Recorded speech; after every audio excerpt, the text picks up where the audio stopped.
Perkenalkan, saya Ade Halimah dari kelas PAI 3C. Apa kabar semuanya teman-teman? Alhamdulillah pada kesempatan kali ini kita akan kembali belajar akhlak tasawuf. Materi kali ini yaitu tentang kisah orang soleh 2, di mana kita akan mengambil dari kisah Umar bin Abdul Aziz. Tokoh yang pertama yaitu Umar bin Abdul Aziz. Umar bin Abdul Aziz dilahirkan di kota Madinah pada tanggal 2 November tahun 682 Masehi. Namun, ada sebagian pendapat yang menyebutkan bahwa beliau dilahirkan di kota Mesir. Umar bin Abdul Aziz wafat pada tanggal 5 Februari tahun 720 Masehi. Ayahnya bernama Abdul Aziz, merupakan putra dari Marwan bin Hakam, dan ibunya bernama Laila. Umar bin Abdul Aziz ini merupakan khalifah ke-8 dari Bani Umayyah. Beliau diangkat menjadi khalifah menggantikan sepupunya yaitu Sulaiman. Umar bin Abdul Aziz menjadi khalifah dengan ditunjuk langsung, bukan berdasarkan keturunan. Umar bin Abdul Aziz ini merupakan orang yang jujur, cerdas, berani, teguh pendirian, dan pandai berkomunikasi. Pada masa kepemimpinan Umar bin Abdul Aziz, Bani Umayyah berada dalam masa keemasan. Walaupun beliau memimpin hanya sekitar 2-3 tahun, tapi beliau mampu membawa Bani Umayyah dalam masa kejayaan. Pada masanya, semua rakyat Bani Umayyah terjamin kesejahteraannya. Bahkan, Baitul Mal sampai kebingungan kemana harus menyalurkan zakatnya. Beliau sosok khalifah yang bijaksana, tegas, dan sangat bertanggung jawab. Umar bin Abdul Aziz juga merupakan sosok khalifah yang cinta akan ilmu pengetahuan. Pada masanya, para guru-guru pendidikan mendapat tunjangan dan terjamin hidupnya. Beliau memberi teladan dengan memberikan contoh lewat pribadinya sendiri. Beliau menanamkan kesolehan, ketabahan, dan kejujuran moral pada masyarakat. Dan Umar bin Abdul Aziz ini merupakan khalifah yang memerintahkan untuk melakukan pengumpulan hadis-hadis Nabi Shallallahu Alaihi Wasallam. Beliau merupakan salah satu tokoh pembaharu ilmu pengetahuan. Selanjutnya, tokoh yang kedua yaitu Ibrahim bin Adham. Ibrahim bin Adham lahir di kota Balkh pada tahun 168 Hijriah dengan nama Abu Ishaq Ibrahim bin Adham. Beliau dilahirkan dari golongan keluarga bangsawan Arab, sehingga sejak kecil beliau sudah terbiasa dengan kehidupan yang mewah di dalam istana.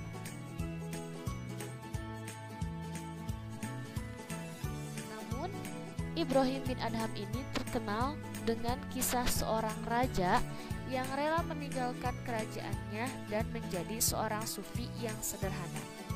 Bahkan menurut salah satu pendapat bahwa Ibrahim bin Adham akhirnya bekerja sebagai seorang serabutan dan tukang kayu.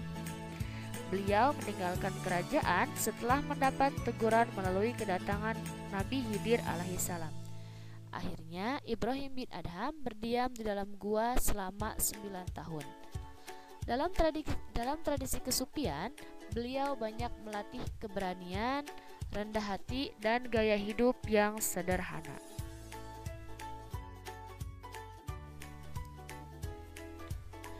Gambar di sebelah kiri ini merupakan kerajaan yang ditinggalkan oleh Ibrahim bin Adham, dan gambar sebelah kanan merupakan makam dari Ibrahim bin Adham. Nah, sebagaimana ahli sufi lainnya, Makam Ibrahim bin Adham berada di beberapa tempat. Sebagian ada yang menyebutkan makamnya berada di Bizantium, ada juga yang menyebutkan di Tirus, Baghdad, dan ada juga yang menyatakan bahwa makamnya terdapat di salah satu gua Yerusalem. Banyak sekali kisah-kisah mengenai Ibrahim bin Adham dan juga Umar bin Abdul Aziz. Yang dapat kita petik dari kisah-kisah kedua tokoh tersebut, yang pertama yaitu tidak cinta akan dunia. Kita hidup harus berusaha sesederhana mungkin. Dari kedua tokoh tersebut kita belajar kehidupan yang sederhana. Tidak cinta akan dunia, karena kehidupan dunia ini hanyalah sementara. Yang kedua yaitu taat pada perintah Tuhan dan meninggalkan semua larangannya. Yang ketiga, cinta akan ilmu pengetahuan.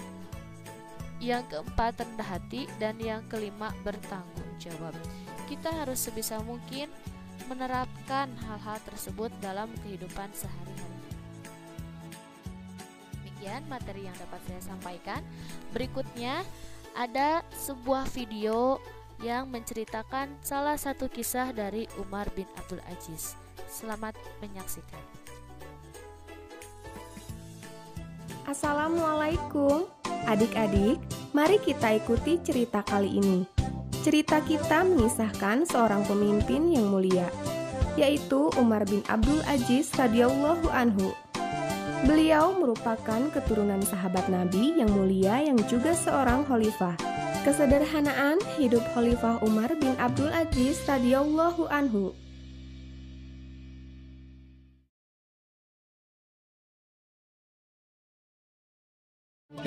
Umar bin Abdul Aziz berasal dari keluarga bangsawan yang kaya raya dan berkuasa. Namun, Umar yang masih hidup muda sangat sederhana.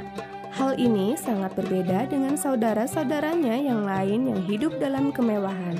Sifat sederhana dan tidak serakah inilah yang dikuasai oleh khalifah saat itu, yaitu Sulaiman bin Abdul Malik. Akhirnya, ketika Sulaiman bin Abdul Malik sakit-sakitan, beliau menunjuk Umar bin Abdul Aziz sebagai penggantinya. Umar bin Abdul Aziz yang ditunjuk bukannya girang, beliau malah menangis sekeras-kerasnya karena sedih. Umar bin Abdul Aziz menangis karena membayangkan betapa beratnya tanggung jawab menjadi seorang pemimpin negara. Suatu ketika, saat beliau telah diangkat menjadi khalifah, datanglah seorang ulama untuk mengunjungi beliau. Ulama tersebut bernama Salamah bin Danar. Beliau adalah sahabat khalifah sejak dulu. Tak kala mendekati sang khalifah, beliau terkejut karena melihat perubahan fisik beliau. Badan beliau kurus, serta memperlihatkan keletihan yang luar biasa. Akhirnya, Salamah bertanya kepada Khalifah Umar bin Abdul Aziz, "Mengapa badan Anda menjadi sedemikian rupa, wahai Khalifah? Bukankah dulu wajah Anda tampan dan kulit Anda halus?" Khalifah pun menjawab, "Begitulah, aku memang telah berubah."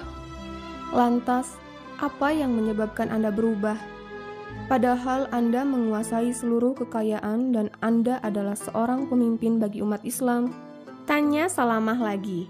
Mendengar pernyataan itu, tiba-tiba saja Khalifah Umar menangis. "Ingatkah Anda tentang suatu hadis dari Nabi kita yang pernah Anda bacakan kepadaku sewaktu di Madinah, wahai Abu Azim?" Ujar Khalifah Umar, "Saya telah menyampaikan banyak hadis, wahai Khalifah. Hadis manakah yang Anda maksud?" tanya Salamah. "Hadis yang diriwayatkan oleh Abu Hurairah," jawab Khalifah Umar. "Benar, aku masih mengingatnya. Bunyinya begini. Saya telah mendengar Abu Hurairah radhiyallahu anhu berkata, aku mendengar Rasulullah shallallahu alaihi wasallam bersabda, sesungguhnya di hadapan kalian terhampar rintangan yang terjal, sangat berbahaya. Tidak ada yang mampu melewatinya dengan selamat kecuali orang yang kuat," jawab Salamah. Mendengar hal tersebut, makin keraslah tangisan sang khalifah. "Apakah Anda sudi menegurku, wahai Abu Azim? Bila aku berhela-hela dalam mendekati rintangan yang terjal tersebut sehingga aku dapat melewatinya, karena aku khawatir jika aku tidak akan berhasil." Tanya sang khalifah lagi. Salamah pun menganggukkan kepalanya sambil tersenyum karena keluhuran akhlak pemimpinnya. Pada saat lain di waktu malam, Khalifah Umar bin Abdul Aziz sedang bekerja larut malam di kantornya. Tiba-tiba, pintunya diketuk orang dari luar dan terdengar ucapan salam. Khalifah pun membalas ucapan salam tersebut lalu mempersilahkan orang tersebut masuk. Ternyata yang datang adalah salah seorang putranya. "Wahai anakku tercinta, ada keperluan apa malam-malam begini?" tanya Khalifah. "Wahai ayah, aku datang ingin mendiskusikan suatu urusan denganmu," jawab putranya. "Apakah urusannya ada hubungannya dengan negeri ini atau urusan pribadi semata?" tanya Khalifah lagi. "Wahai ayah, ini adalah urusan pribadi." Mendengar jawaban putranya, Khalifah Umar bin Abdul Aziz pun segera mematikan lampu sehingga ruangan itu menjadi gelap. Putranya heran melihat hal ini, lalu bertanya kepada ayahnya, "Wahai ayah, mengapa engkau mematikan lampu?" "Anakku, minyak pada lampu ini dibiayai oleh uang kas negara. Jika aku menggunakannya untuk keperluanku pribadi, aku khawatir di hari kiamat nanti rakyatku akan menuntutku akan lampu ini." Terkejutlah sang anak mendengar jawaban ayahnya. Khalifah Umar bin Abdul Aziz yang adil tidak mau sedikit pun menggunakan harta yang bukan miliknya untuk keperluan pribadinya, karena beliau sangat takut akan pertanggungjawabannya kelak di akhirat. Adapun dalam masa pemerintahan beliau, umat Islam mengalami masa keemasan. Rakyat hidup makmur dan sejahtera. Sampai-sampai Baitul Mal negara kesulitan mencari fakir miskin untuk disantuni. Ini adalah buah dari akhlak beliau sebagai khalifah yang melaksanakan amanah dengan sebaik-baiknya. Demikian pembelajaran kita kali ini, semoga bermanfaat. Mohon maaf jika masih banyak kekurangan. Terima kasih. Wallahul muwaffiq ila aqwamit thoriq. Wassalamualaikum warahmatullahi wabarakatuh.